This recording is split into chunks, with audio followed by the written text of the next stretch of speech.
मस्जिद में 22 जनवरी को हर एक मुसलमान जय श्री राम जय श्री राम जय श्री राम 11-11 मर्तबा पढ़े। क्यों पढ़ेंगे हम? भारत का संविधान तो कहता है, क्या कहता है भारत का संविधान? भारत के संविधान के खिलाफ है कि नहीं? भारत का संविधान कहता है article number 25, freedom of conscience and free profession and practice propagation of the religion. इस मुल्क के अंदर हर किसी इंसान को मजहबी आजादी है। जो चाहे अल्लाह कहे, जो चाहे राम कहे, जो चाहे विष्णु कहे, जो चाहे ला इलाहा इल्लल्लाह पढ़े, जो चाहे कुरान की तिलावत करे, जो चाहे गुरु ग्रंथ साहिब पढ़े, जो चाहे बाइबल पढ़े, उसको कोई नहीं कह सकता कि तुम कुरान पढ़ो जबरदस्ती। कोई नहीं कह सकता कि तुम हनुमान चालीसा पढ़ो। जय हनुमान ज्ञान गुण सागर जय कपीस तेहो लोक उजागर रामदूत अतुलित बलदामा अंजनी पुत्र पवन सुतनामा। कोई किसी को मजबूर नहीं कर सकता। अपनी खुशी से, अपनी रजामंदी से अगर कोई कुछ पढ़ता है या किसी धर्म को मानता है तो हमारे इस देश की यही खूबसूरती। इसीलिए जिन लोगों ने ये बंदिश लगाई कि मस्जिदों में जय श्री राम का नारा 22 जनवरी को लगना चाहिए, हम नहीं मानते, हम मुखालफत करते हैं। हम नहीं पढ़ेंगे अपनी मस्जिदों में। क्यों? क्योंकि हम अपनी मस्जिदों में एक अल्लाह की इबादत करते हैं। एक अल्लाह की इबादत करने का यह अधिकार हमें भारत का संविधान भी देता है। अगर आपको मालूम नहीं है तो आओ मेरे स्कूल के अंदर नर्सरी क्लास में दाखला लो, आओ मदरसा कासिमुल उलूम में दाखला लो और पढ़ो। भारत के संविधान का आर्टिकल नंबर 25 खुले लफ्जों में कहता है, साफ साफ लफ्जों में, freedom of conscience and free profession and practice propagation of the religion. जब देश का संविधान हमको मजबूर नहीं कर रहा है, तुम हिंदू हो हिंदू बनकर रहो, तुम मुसलमान हो मुसलमान बनकर रहो, तुम सिख हो सिख बनकर रहो, तुम जैन हो जैन बनकर रहो। किसी माए के लाल में ये जायज नहीं है किसी के लिए कि किसी दूसरे धर्म वालों को टोपी और दाढ़ी के नाम पर उनको मारा जाए। हमारी शरीयत को नहीं पहचानते हो। हमारी शरीयत में अल्लाह ने हिकमत रखी है, हिकमत। ये टोपी है, इस टोपी की हिकमत क्या मैंने कल भी जलसे में बयान किया था, आज बयान करता हूं। ये जो टोपी है ये सिर्फ सुन्नत रसूल नहीं है, ये सिर्फ इस्लाम की पहचान और शनाख्त नहीं है। मेडिकल साइंस पढ़िए, साइंस का एनालिसिस है कि इस टोपी से एक मुहलिक बीमारी से इलाज होती है। इस टोपी से हम लोग तो इतना जानते हैं कि टोपी सुन्नत है, वो तो है अल्हम्दुलिल्लाह, इसमें कोई शक नहीं। लेकिन पता है इस टोपी पहनने से एक दुनिया के अंदर बहुत बड़ी बीमारी होती है। कौन सी? लू जैसी बीमारी। लू जानते हैं ना, जब ज्यादा धूप होती है, गर्मी होती है तो आदमी को लू लग जाए तो आदमी खत्म है, उसको कोई नहीं बचा सकता। तो इस लू से बचने के लिए आदमी क्या करते हैं? बताइए क्या करते हैं? आम सा इलाज, आदमी सर पर बांध लेते हैं, वो मुरेठा बांध लेंगे, पगड़ी बांध लेंगे, कपड़ा डाल लेंगे। कहेंगे कि अरे गर्मी में भी तुम पगड़ी बांधे? अरे नहीं यार, बहुत धूप लग रही है इसलिए बांध लेते हैं, ऐसे करके बांध लेते हैं। अल्लाह के नबी ने 1458 साल पहले इसका इलाज बता दिया, पगड़ी और टोपी की सूरत में। मेडिकल साइंस कहता है कि क्यों लू यहां लगती, इस जगह पर, इस हिस्से पर।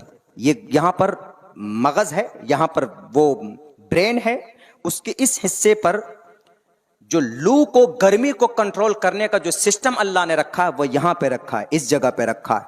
और इस जगह पर अगर ज्यादा गर्मी लग जाए तो आदमी को लू लग जाती है और फिर आदमी मर जाता है। तो इस जगह की हिफाजत अगर कोई चीज कर सकती है, टोपी और पगड़ी ही कर सकती है। दुनिया वालों, है निजाम तुम्हारे पास? ऐसा नहीं है। हमारे नबी के कदमों में गिर जाओ तो इंशाअल्लाह तबारक व तआला दुनिया के फितनों से भी महफूज हो जाओगे। कोरोना से बचने का क्या तरीका? सबसे पहले, बीमारी वैक्सीन बाद में है, सबसे पहले कोरोना से बचना है तो क्या करना? मोदी जी बोल रहे हैं क्या? हाथ धो, हाथ सैनिटाइज करो। हमारे नबी 1450 साल पहले बोल के गए कि नहीं बोल के गए कि जब खाना खाओ तो हाथ धो के खाओ, घर पे बैठो तो हाथ धो करके बैठो, कोई भी काम करो तो पाकी हासिल करके बैठो। तो ये कोरोना जैसी मुहलिक बीमारी, उत्तर प्रदेश के जो लाल बुजक्कर है, लाल बुजक्कर उत्तर प्रदेश को क्या बोलते हैं? हम सुन्नत को नहीं मानते, हम हाथ क्यों धोएंगे?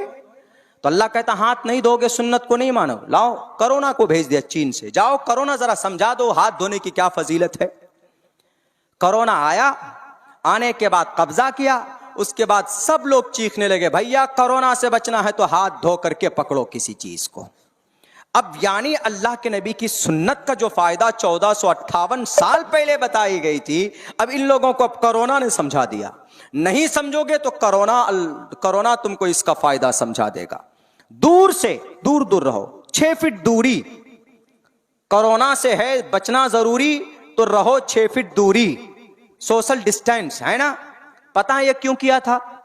CAA कानून बना है, अभी लागू होने वाला है ये CAA का मतलब है लोगों को अलग अलग करना, हिंदू को अलग मुस्लिम को अलग करना।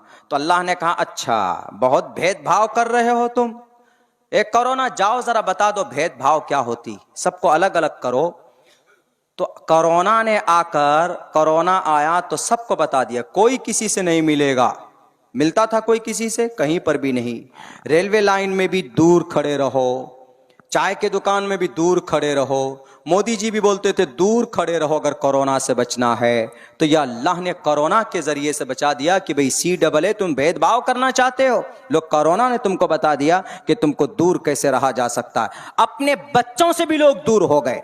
बाहर से आते थे क्या बोलते थे, बेटे दूर रहो, वहीं पर रहो, तुम वहीं पर रहो, वहीं पर रहो, तुम मिल नहीं सकते मुझसे, पहले हाथ धोने दो। हाथ भी धोते थे, सैनिटाइज करते थे। नहीं समझोगे तो कोरोना के जरिए अल्लाह तबारक व तआला तुम्हें समझाएगा।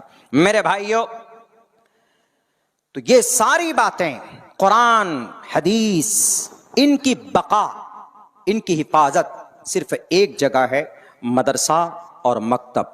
अल्हम्दुलिल्लाह आपका मदरसा देखकर मैं बहुत खुश हुआ हूँ, बहुत ज़्यादा खुश हुआ हूँ और दिल से दुआ निकली है कि ये आप लोगों के, आपके इलाके के लिए ये मदरसा, ये दीन का किला है। मदरसा नहीं होगा तो आलिम नहीं पैदा होंगे, अगर उलमा पैदा नहीं हुए तो फिर निकाह, जनाजा, शादी, बियाह में मसाइल, तलाक, खुला, विरासत, ये मसला कौन बताएगा?